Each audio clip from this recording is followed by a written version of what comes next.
All right, well, now it's time for a new approach to safeguarding the future of animal agriculture. Mindset relationship is a strategy and, more importantly, a way of life.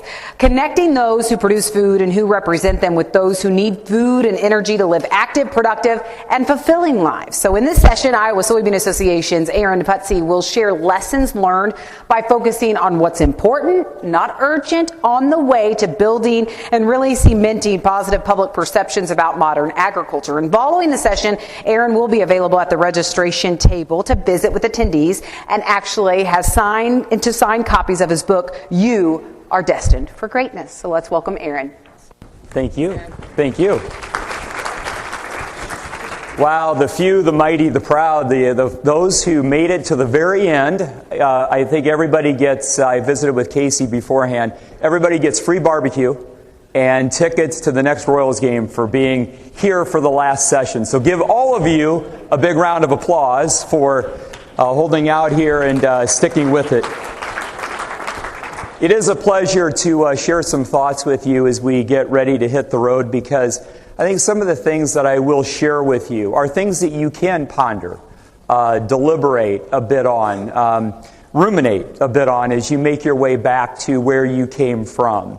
Those who are in the room, colleagues from Iowa, can I see your hands, please? They probably know where this sign is, don't you? Where is it, Kevin?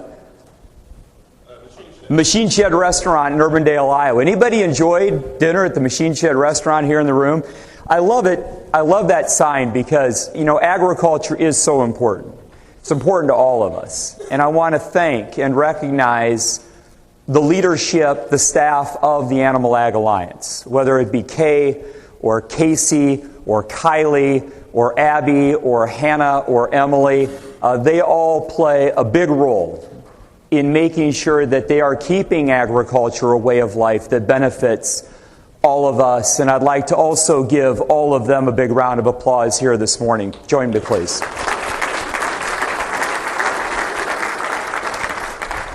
So I want to start with this story about this young boy some time ago who walked into an ice cream shop and made his way up to the soda counter. He sat down and he asked the owner, "How much for an ice cream sundae?"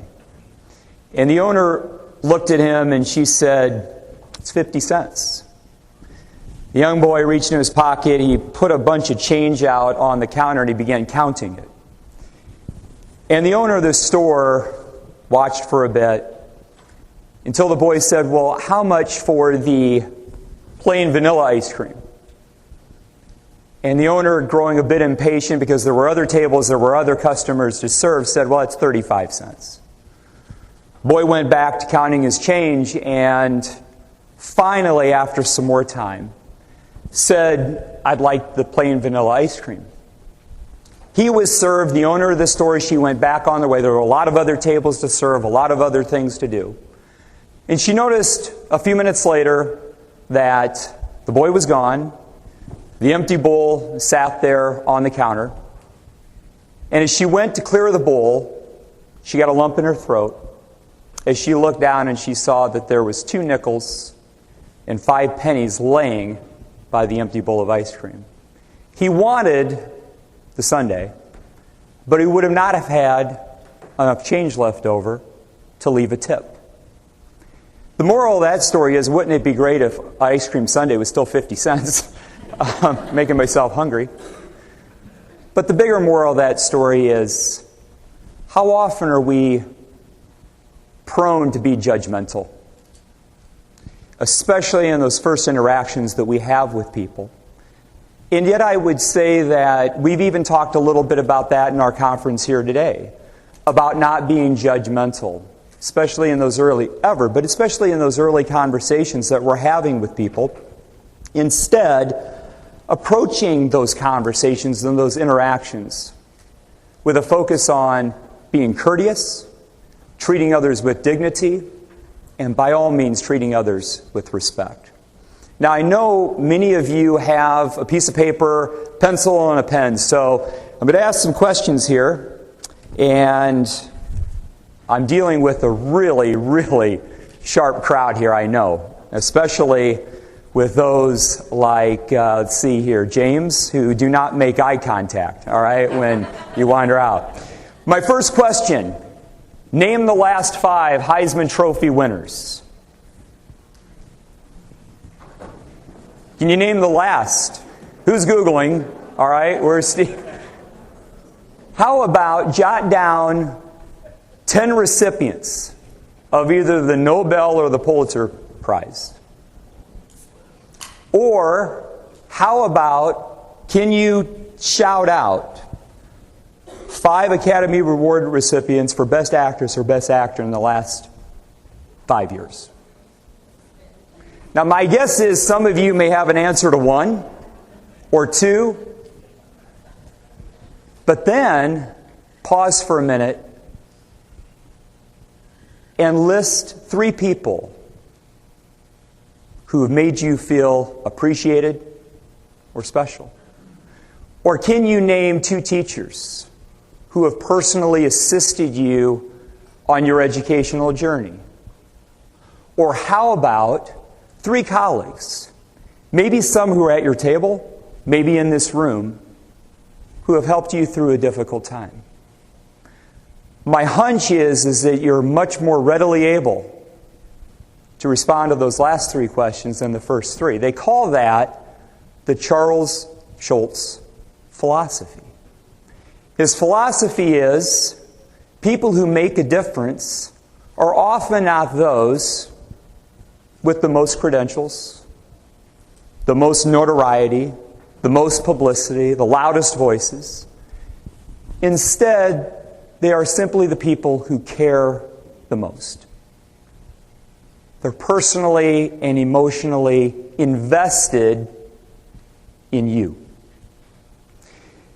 And as you think about how we in animal agriculture, and my remarks today are going to even transcend animal agriculture because I think they're applicable both personally as well as professionally.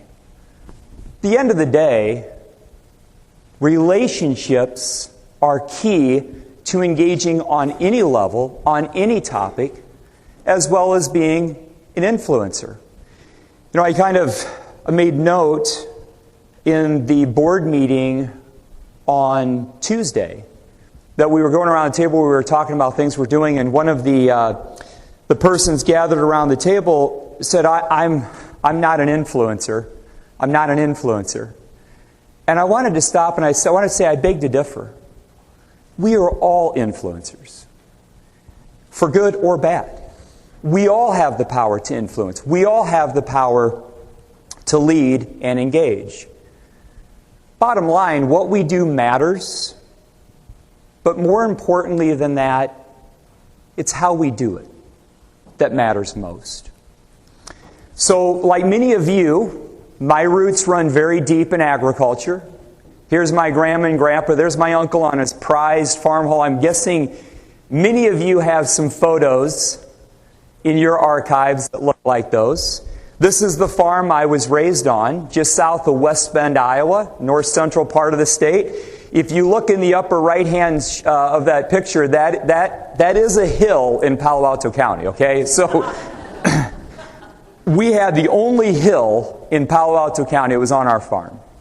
And I got to do all of the typical things that one would do, whether it would be FFA. I remember like it was yesterday when Dad, that was 1978, I was 8 years old when Dad pulled into the yard in that brand new used Massey Ferguson combine. It was like climbing Mount Everest to get up in the cab, and the ground literally shook as Dad came down Highway 15, pulled into the farmyard. And if you think all of that is massive, you should have seen the huge 2-row corn head that was attached to the front of that Massey Ferguson combine in 1978. I did the livestock chores, I did all of that, and I moved on and went to work for Iowa Farm Bureau. We launched the coalition to support Iowa's farmers. So naturally, I became a target. Why? Well, because I worked with livestock farmers. So here is a Saturday morning, July of 2007 at my residence. We had a big ticker tape parade out front of my house that day. Some activist groups who apparently had nothing else to do. It was a beautiful Saturday morning. I'm telling you, it was gorgeous. Unfortunately, I had to put my lawn chores on hold while they just made a mess of everything. And I was presented the Bad Neighbor Award that day for daring working with livestock farmers and helping them grow their farms responsibly and successfully.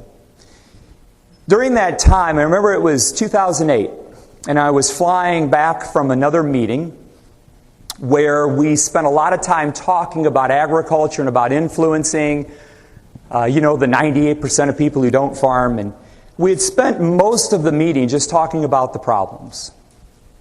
What are all the impediments? What are all the challenges, the threats? And I left that meeting feeling somewhat disappointed because we never got to some nuts and bolts, some, as Dad used to call it, meat and potatoes. What can we take away to actually make a difference, make a change, go on offense instead of always on defense? And I reflected on that flight home about to that point where we had seen the public like this, that we had seen others like this as we talked about, as we've shared here at this conference, educating others about agriculture and using mass communications to do it.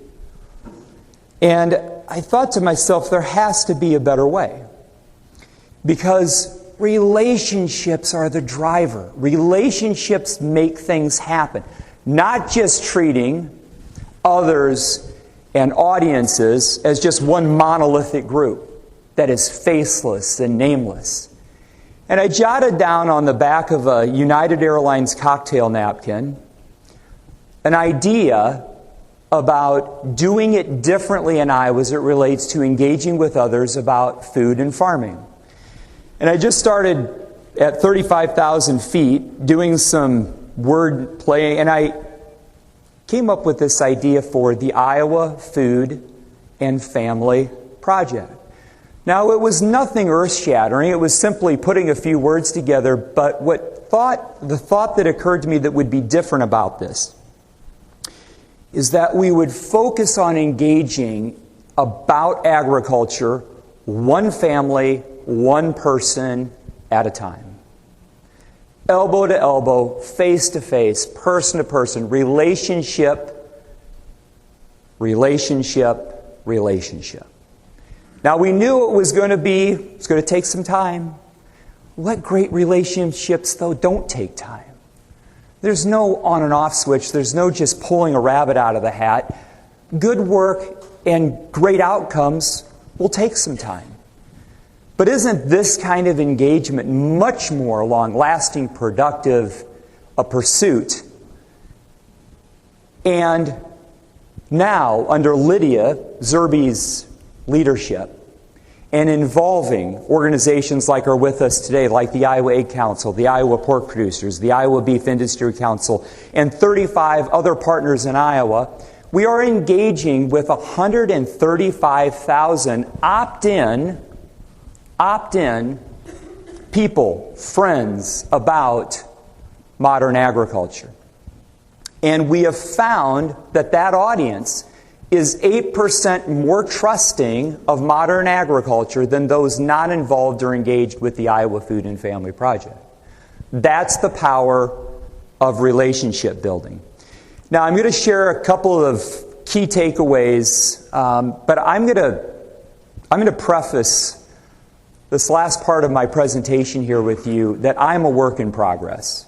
Kevin knows that, Lydia knows that, Kylie knows that, Hannah knows that. Is Dal still here? Dal knows that. Dal and I go way back. I'm a work in progress. So some of these themes I'm sharing with you are things that I'm currently actively working on. Because if any of us think we've arrived at how to be good at relationships and how to build trust and engage in influence, then we're not telling the truth. And for me, the spark came from writing this book. I learned by writing, I learned by speaking, and so I just went out and I visited with 25 influencers, people that I hold in very high regards, many of them, not surprisingly, who are in the food and agricultural sectors.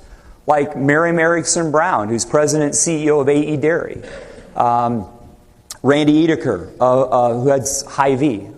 Hy-Vee was now with sales in excess of Delta Airlines. So some of these companies are big and going places. And I've distilled in my comments to you here this morning about relationship and that relationship mindset. These are not just all my ideas, but they were distilled from the book that I authored. And I want to share just 4 of them with you during our time today that I think are fundamental to a relationship mindset and that can drive us forward, whether we're engaging with others about agriculture or your family. Believe me, my wife Crystal reminds me that I'm a work in progress. But I think we can all use it in a variety of ways. The first is, how do we show up? How do we show up? Do we show up with positivity? How do we show up in terms of being open to other perspectives? Is this what your day looks like? Is this what your life looks like? Just constant places to go and no real on-ramps or off-ramps. When you think about it, we've got a lot coming at us, most of which we can't control. And I am preaching to the choir here because that's certainly the case in agriculture, isn't it? Too much rain, not enough rain, derechos, floods, tornadoes, storms, volatile market prices, trade wars. So much that comes at our farmers that they have no control over. I don't know about you, sometimes I'd like to be able to have a Control-Alt-Delete button and start over on an hour or a day or a week. Or wouldn't it be great if we had a sign like this, warning us of trouble ahead, all right? Pending danger. We don't. But here's what we do have control over. We have control over our perspectives and our attitudes. Now, I don't mean this to sound negative or anything, but I doubt any of you, as Tyne was getting to welcome me up front, or as I came into the room here or came up front, that any of you immediately asked yourself, geez, I wonder what kind of day Aaron's having. Are the kids behaving? Does he have kids? Everything going all right? Any health issues? Family all okay? Probably not. Here's what you cared about. When I was introduced, am I ready to go? Am I positive? Do I have energy? Am I ready to engage? I had a choice. We all have a choice when we walk into a room, when we show up for a meeting. What's our attitude? So one that's positive, inviting. We also have a control and a lot to say over our perspective. So this is great. I love audiences like this because everybody's wearing a name tag. So Jason, what do you see on the screen? 2 faces. 2 faces. Jessica. 2 faces. Can I have another hug? Oh, it's Yeah. What do you see? I see a vase. You see a vase. Does everybody see both the faces and the vase? Jerry, what do you see? Rabbit. A rabbit. You know, that's the first thing my 12-year-old sees, all that she sees the rabbit. I think she's trying to hint that she likes and wants a rabbit. Her birthday is coming up next month. I got another teenager soon to be in the house, 13 going on 23. What do you see, Avery? I see the rabbit and the duck. Oh, you see a duck. So you see the duck and a rabbit. Everybody see both? All right. What do you see? I'm going to pick on the people in the back row. Alexis, what do you see? I see a tree and a person. You see a tree and a person. Sylvia, you see anything different I see or in addition? I see birds under that tree. You see birds. How many? 3. 3. Anybody see anything different? You see how many birds? Oh, you see 5. Look in the tree. Does everybody see the person's face? Does everybody see the 5 birds? Does everybody see the tree? All right. How you doing, Megan? Good to see you again. We had a chance to visit yesterday. What do you see? A little girl. You see a little girl. Oh. Young? Young little girl. All right. How about you, Betsy? What do you see? I'm really distracted by the ear that's also an eye, and it's sort of freaking me out. You're really distracted by the eye that's also in here. Anybody else freaked out? Anybody else freaked out? What do you see, Dolores? I did see the eye at first, but I do see the young girl. You see the young girl. How many here see the young woman on the screen? Okay, put your hands down. How many see the older woman on the screen? Hands down. How many of you, show of hands, just see one face or the other, but not both? All right, so keep your hands up. For those who see both, commiserate with the person next to you who only sees the one face. Help them see both. Go now. All right. So, I want to see another show of hands here. How many people had seen just one or the other, but after visiting with someone else at your table now sees both? All right, very good. How many still just see one? Hey, that's all right, okay? You know, here's the point of that exercise, is that we often come into a situation and we're not open to another perspective. Wouldn't it be really good if every now and then we would actually take a time to maybe visit a bit more amongst ourselves or with each other to try to see things from a different perspective, from a different point of view? How many legs are on this elephant? I'm just kidding. Here's the other great thing. Some of you are like, hey, put that back up. I want to count the legs on the elephant. Here's the other real cool thing. I find it very empowering to know that I can choose what my attitude is, and I can choose whether I want to be open to another perspective. It's a choice. The people, everyone that I talk to in this book, former ambassadors to China, heads of grocery stores, retailers like Casey's, etc., said, you know, it's a choice to see a glass half full or a glass half empty. Now, Coach Jenny Baranchek, who's now at the University of Oklahoma. Any Oklahomans here? All right, great. Free barbecue and Kansas City Royals tickets for you, too, for still being here. So she's now at the University of Oklahoma, but Coach Jenny was the coach at Drake University. And I had the chance to sit courtside with her and visit with her about attitude and perspective. Look at when she took over the Drake program in 2013, 5-13. 5-13. And then look what happened in her time there at Drake. 18-0 in 2016-17. Now, do you think during her time as coach at Drake that she designed new plays that hadn't been invented in women's basketball, or she came up with a new system for how to play college basketball? No. Here's what she told me. She says, Aaron, we may not be the very best every day, but it's a choice. There's that word again. It's a choice to bring our very best every day. I go out, she said, and recruit players who want to be their very best every day, but more importantly, want to make those around them better too. And I wanted to jump on the court and play for Drake University. It's that kind of attitude. It's being open, it's being empathetic that drives results. I visited with Kirk Tyler. My guess is quite a few of the Diet Coke products that we're enjoying here, or the Dasani water, or you name it, comes from Kirk Tyler's operations with Coca-Cola. He says, Aaron, you give me somebody who's got a positive attitude, and they're going to succeed at Coca-Cola in reality in anything that they choose to do. So my first leave behind for you here is, when you think about your mindset relationship, how do you show up? How do you show up to your team? How do you show up to others who want to learn about what you do, about your industry, about your way of life, about what farmers do? Do we cast judgments? Do we make judgments? Do we check out, head for the door? Or do we truly approach relationships and opportunities with others with positivity and empathy? The second key theme, I think, to a mindset relationship is encouraging and being an encourager. We don't have near enough of these these days.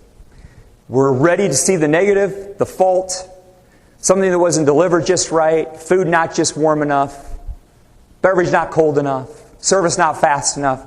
We spot flaws really quick. How many of you enjoy the movie Christmas Vacation? Show of hands. I could binge on that from now until Christmas. Do you remember, so let me see a show of hands, a fan of that movie? All right, so, Dale, these lights are bright. It's like, come toward the light. Thank you. Thank you. Let's give the light operator a round of applause. I've got a big forehead anyway, so it's good the lights are off, so you can see me now too. Do you remember the line, what did Clark's father-in-law say when the 25,000 imported twinkling lights finally lit? Do you remember what the father-in-law said on the sidewalk as they watched that monumental occasion occur? Something like, is that it, or something like that? What was it, Lydia? The little lights, they aren't twinkling, Clark. Did I make a great hire or what to lead the Iowa Food and Family Project? We rehearsed this for days before I came up. I mean, talk about being a downer. I mean, the 25,000 lights come on. And what's Clark's reward? Those little lights. They're not twinkling, Clark. I had a chance to visit with Jim Canute, who's the Senior VP for Farm Credit. He's a mentor and a friend and a trusted colleague. And I was chatting with him for a story in this book. And he says, Aaron, you know what the four most powerful words are in the English dictionary when you put them word for word for word for word? And I said, no, what are they, Jim? And he says, Aaron, they are these. I believe in you. He says, Aaron, when's the last time you used these words in a conversation with someone you know, respect, love, and truly meant it? I left his office in Perry, Iowa, for about the 25-mile drive back to Des Moines. And I pondered these words because I felt just a little embarrassed. I could not think of a time that I had used recently these four words in a sentence. But I immediately thought of my son Garrett, who was age 17 at the time, playing football for Waukee High School in Waukee, Iowa. And I started doing a recap of all the times that I'd seen him leaving the house at 5 a.m., 6 a.m., 8 p.m., 6 p.m. for those optional team drills, you know, the optional weight lifts, the optional team meetings that really aren't so optional. Month, week after week, month after month. I swear high school football season never ends because it's just constant. And yet on game night, this is where you would see Garrett. He's number 12. He plays quarterback. The offense for Waukee is on the field. Garrett's not. Backup? Third string? Yeah. And yet, drill after drill, practice after practice, tryout after, he was there. So one morning I'm leaving the house and I tucked a note by a cereal bowl. And it read, Dear Garrett, I'm proud of you for your commitment to football, your coaches, and your teammates. Keep up the great work. Effort always pays. And I went on my way. And a couple of months went by. And Garrett is, one evening, heading off to another optional drill of some kind. And he's putting all his equipment, he's stowing it in the car. He's running late. Am I the only parent who has children who run late? Is that just me? All right, apparently not. I said, Garrett, the next thing a parent often asks is, do you have your license? Do you have your billfold? Oh, Dad, I don't. It's up in my bedroom, laying on the nightstand. I said, I'll get it. I'll grab it. You finish getting the equipment stowed so you can get to practice. I run upstairs, and I run to grab his billfold, and there on his nightstand is that note I had written 2 months later, next to his most prized possession, which is his billfold and his driver's license. And my point and the reminder to me is that if a word of encouragement can resonate with a 17-year-old, think about how it could resonate with someone in your network, someone even outside your network. Because here's the deal, folks. We all need encouragement. It was so cool the last game, last fall. Garrett, as a backup, was called out to do the opening coin flip.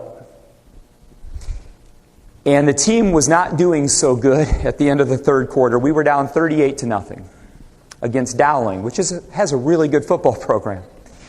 The coach looked at number 12 and said, "Garrett, go on in." He ended his high school career,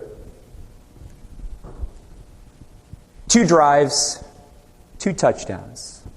Final score, 38-14, including the last play of the game, 15-yard touchdown. I would have sworn they won the Super Bowl. So my second key takeaway today, who needs your encouragement today? Promise me that you'll think of one person and you will reach out to that person today and you will offer them a word of encouragement. It could be a text. It could be an email. It could be in person. It could be a telephone call.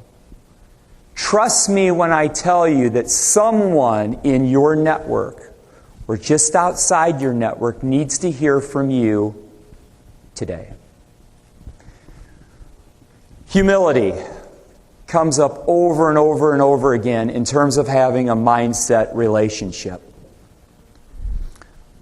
Here's Dad. I remember the day like it was yesterday that I traveled home. The farm and Des Moines are about 2 hours and 23 minutes apart unless I hit one more stoplight, and then it's 2 hours and 30 minutes. I've got that trip down, and I went home one beautiful fall, and I said, "Dad, you've always been outstanding in your field. Why don't we go out and get a photo of you out there?" And of course, what does he do? He grabs his trusty 5-gallon bucket, and he takes my mom's arm because my mom is blind. My mom hasn't seen a sunrise or a sunset in 45 years. Everywhere they go just like that. So we go out to the field, and I'm taking these photos of Dad. And of course, now I'm working for the Iowa Soybean Association, so it has to be the soybean field. All right? And as I'm sitting there and I'm just taking this special moment in, I reflect back from that year, 10 years earlier to 2002, when Dad had his farm sale. In 50 minutes, 50 years of farm equipment was sold. Started out to be a very gloomy and overcast day. As you can see, the farm equipment, even for 2002, was rather modest. Did I mention that word, humility? Pretty modest. Dad had gotten rid of the Massey Ferguson, by the way. Did you see the John Deere combine there? He upgraded from the 2-row cornhead to the 4-row cornhead. But look at the equipment. I mean, I stacked more hay on that hay rack than I care to remember. Manure spreader, nobody used those anymore. 2 wagons that I think were vintage grandpas. I think those were Edward's dad's wagons. A hog trailer there in the upper right. We transport 20 pigs every week and to the local buying station. A couple interesting things that day. Number one is the sale went on when the stock chopper got sold and the combine and the planter. The skies got bluer and bluer and bluer in that 50-minute farm sale. To the point where the last item that went off the yard that day was the only cab tractor Edward ever owned. International 886, brought $14,600, and the sky was blue as blue. And as I reflected on all the people that showed up for Dad's farm sale, there was a line of cars like that to the north, a line of cars like that to the south, a line of cars like that to the east. Now, trust me when I say that people do have something else to do in West Bend than just go to a farm sale. I mean, there's other things going on. And as Dad settled into his easy chair, now the lazy boy did not go on the farm sale. That did not get auctioned off that day. And as we did a little reflecting, what was so cool about that day is Dad never shed a tear. Dad was on absolutely cloud 9 during that entire farm sale. You thought he was hosting a farm opening, a ribbon cutting, not a sale. And why is that? Why was that? In my humble opinion, it was because for 50 years, Dad farmed with a great deal of pride and a great deal of humility. Never had to be the loudest voice in the room. Never had to be first in line. Never added an acre to his farm in the 80s when he could have. I'm not going to get bigger because someone else is having trouble, he would say. That was Dad. And I knew in 2012, when I took that photo, that Dad was starting to forget things, starting to be confused. We were taking keys out of equipment. We were hiding and emptying gas out of the chainsaws and all those things. Any of you have had a loved one that suffers from dementia knows what I'm talking about. And Dad's last message to me about humility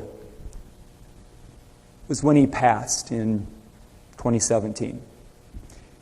His visitation was on my birthday, June 16, 2017. And I know he was saying, Aaron, it's never about you. It's never about you. There's going to be 400 people that show up to shake your hand on your birthday, Aaron. Not one of them is there for you. And I think that's a lesson that we all can be mindful of is, are we humble? Do we let others lead? Do we give others the opportunity to lead? Do we share success? Do we own setbacks? It's key to a mindset relationship. And the last theme the last gear I want to shift to about a mindset relationship is this one. The importance of being in the moment. Isn't this what life looks like today? So much coming at us. It's so loud. It's speeding us up. It's speeding us up to the point where we almost don't know north from south, east from west, up from down. We are just flying by the seat of our pants, and we're often making it up as we go along. And we're so in and out of relationships. How are we in the moment when we're in conversation? Again, I'm a work in progress too. Those who know me at this table know that very well. But are we intentional? Do we stop and at least be mindful of where we can improve? For me, it's this one.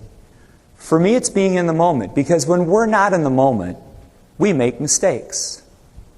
We get going so fast. How many of you, am I the only one who makes mistakes by going too fast? Anybody else in the room have a history of going so fast that we make mistakes? Here I'm sitting outside my daughter's parent-teacher conference. Wow, they found a new way to spell fifth. All right? Where are we sending our daughter to school? They assured me that it was a second grader who wrote the sign. So now we're working on honesty and telling the truth.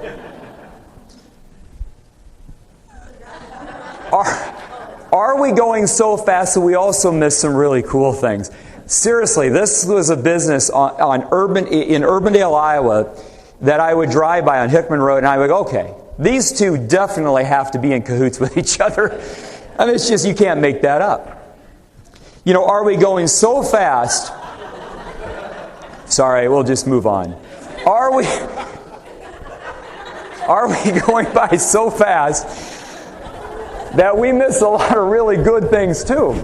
Yeah, I need to go to the restroom, but I can do it just fine by myself. Thank you very much. Waterford boy 8 saved sister's life. I wouldn't do it again. She's been a pain this week. You know, being in the moment is pretty awesome because big moments can be had in the everyday moments. Conversation that you strike up can yield some really fascinating results in some really unexpected ways. So a couple of years, our family loaded into the family truckster, and we decided to go on a family vacation in which we would spend a lot of time together. So we visited 9 states, 3,300 miles, 9 national parks. Where are we? The Grand Canyon. Oh my gosh, is it stunning. How many have been to the Grand Canyon? Show of hands. It is just magnificent. We're on the South Rim Trail.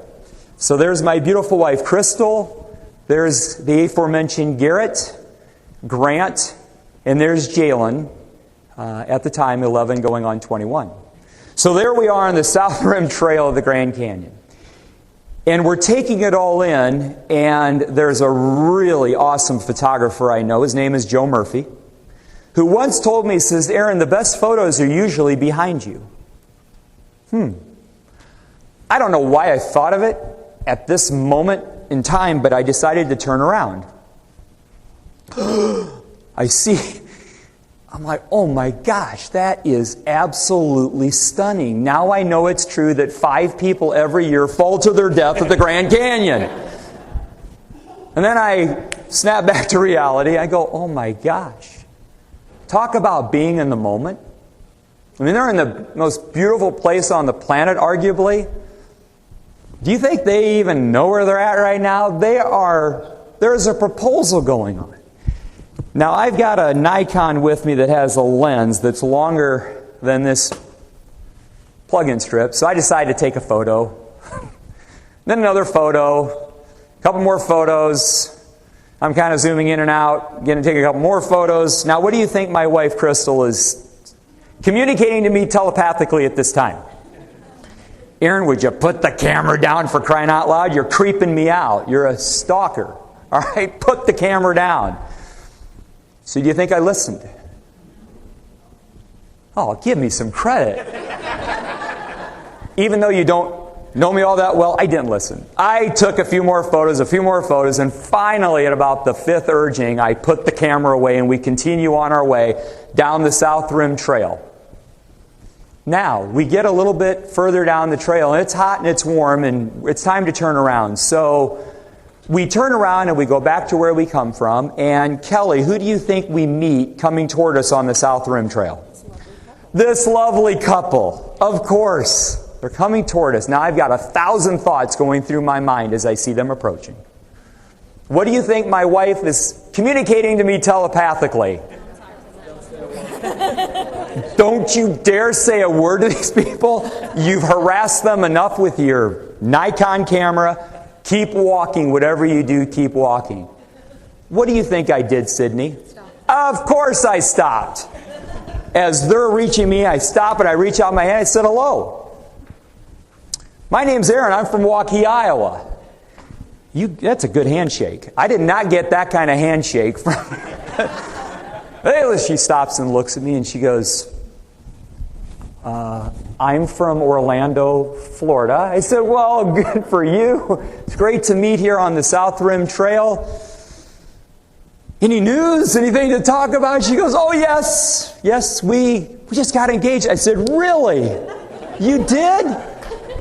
Yes, we did. It was awesome. Now, her fiancé is kind of retreating a little bit here and not sure what's going on here on the South Rim Trail of the Grand Canyon. We started visiting, and she goes, it was awesome. I said, yeah, I'm sure by the looks of it, it was. She goes, he remembered everything. He gets all the credit. He set this whole thing up. He planned this whole thing. He remembered the tickets. He made the reservations. He remembered the ring. He remembered the camera. He remembered the tripod to put the camera on to capture all of this wonderful memories. But he forgot just one thing. I said, really, what was that? He forgot to check to make sure the batteries were operational for the camera/video. So unfortunately, we don't have any photos or video of our proposal. I said, you do now. Man, I got all kinds of photos. I got close-ups, wide shots, vertical, horizontal. We became best friends, even if it was just for 5 minutes, on the South Rim Trail of the Grand Canyon. Long enough to exchange email addresses so that she would have a couple hundred photos to share. Folks, we're often so concerned with what's urgent that we miss what's important. And we do that when we get going too fast and we're not in the moment.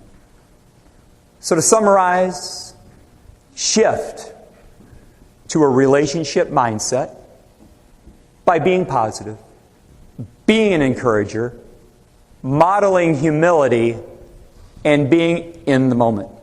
Thank you.